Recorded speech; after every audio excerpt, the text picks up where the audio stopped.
So today I wanted to share with you this utterly charming 17th century almanac. It is actually a 17th century manuscript English almanac, and it's called, on the title here, An Everlasting Pocket Almanac. The word everlasting is immediately mysterious. It reminds me of the everlasting gobstopper in Willy Wonka. So, except that Slugworth is not going to get this out of my hands, unless, of course, Slugworth is a rare book collector and brings a check. A little bit about the history of almanacs. The almanac next to the Bible is perhaps the second most commonly printed work. It found its way into innumerable homes in Europe and America. The first printed almanac with a date was from 1457, although old scholarship, I don't know, I'm not up to date on the recent scholarship, suggests that perhaps even Gutenberg before the Bible printed an almanac. The first English almanac is from 1498, famously called the Shepherd's Calendar, translated out of the French. And then as almanacs evolved, you get very well-known ones like Franklin's Poor Richard's Almanac, which sold something on the order of 10,000 issues per copy in Philadelphia, at a time when Philadelphia only had 15,000 people. So 10,000 out of 15,000, that shows you its market penetration. Then there are other famous later examples like the Farmer's Almanac. And almanacs really are incredible time capsules, because they not only contain information like weather and dates and calendars, but as they evolved, they also captured things like social movements, the temperance movement. They were used as political propaganda in presidential campaigns. And one thing I like about them, much like the King James Bible helped create a common language of English with its well-known phraseology, but almanacs were also written in practically every dialect, every language, so they were also very important in helping to create local languages, as well as, of course, their preservation. I should talk about a little bit a movable feast as well. A movable feast, I don't mean in the sense of like Hemingway, that poetic sense in his reminiscences about Paris, where I think he says at the beginning of the book, or at least there's an epigraph, if you're a young man living in Paris, wherever you go in life, it stays with you, because Paris is a movable feast. Paris certainly is a movable feast, but I mean in the drier sense of just a religious holiday that changes its calendar date from year to year. The most famous of which is probably Easter. Now, in ancient times, in antiquity, the Pope could easily set the date for Easter just by proclamation. But as the years went by, perhaps they did not want a reliance on the Hebrew calendar and its coincidence with Passover, or for other religious reasons. The calculation of the date of Easter, which is generally the first full moon after the vernal equinox, became increasingly complicated.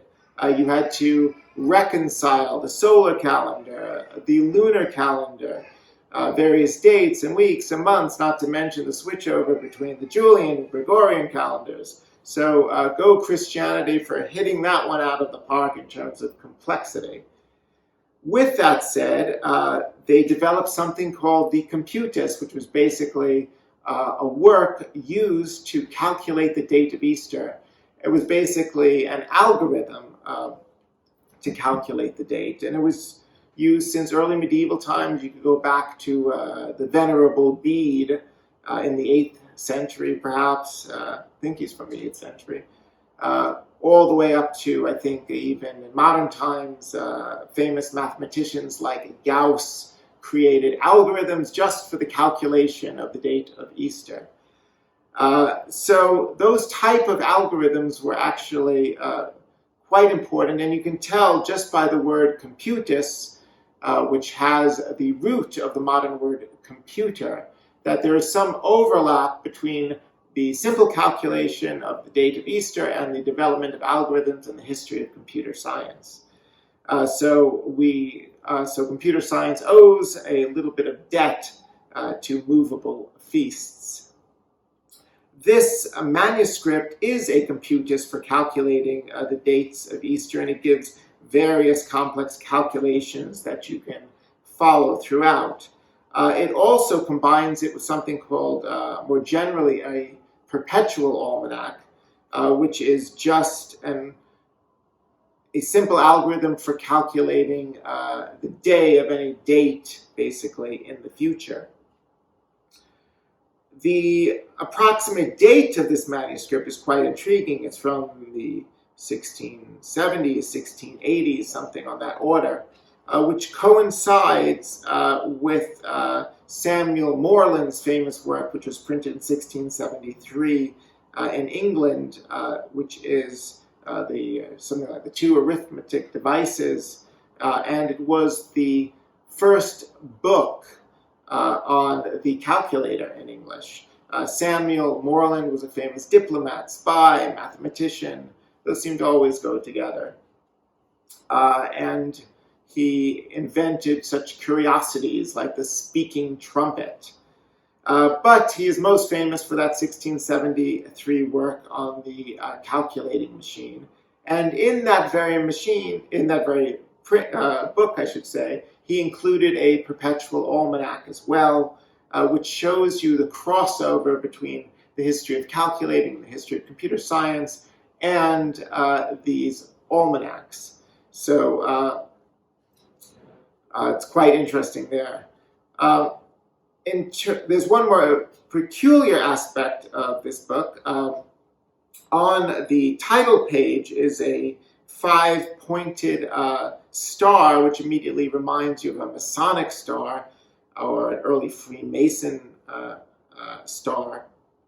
Of course, the Freemasonry movement really got started more seriously in the 18th century, so this would be quite early for Masonic symbolism. But the manuscript almost certainly belonged to a mason or a bricklayer, because oddly enough, after the computus, they do have some algorithms for calculating how many bricks are in a wall, or sort of like guessing how many jelly beans are in a jar. So that is quite unusual to see in a manuscript like this of the period. In terms of its physical characteristics, it has, in its original 17th century binding, it retains some of its pewter bosses, its corner pieces and central boss here, and it's got some evidence of clasps that it once had.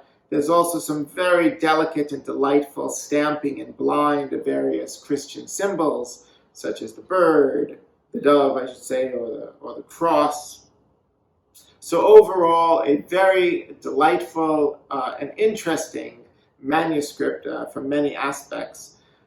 These types of manuscripts are becoming increasingly rare in commerce, so they can start to be quite expensive, whereas years ago they were quite affordable.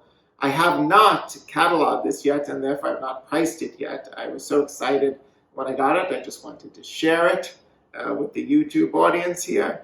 But I would suspect it is going to be something in the low thousands of dollars.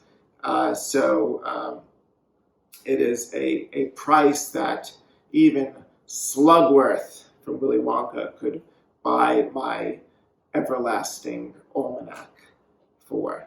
So thank you so much for letting me share this charming little book with you, and I hope you will tune in for other interesting works, as well as some insights into the antiquarian book trade, and subscribe.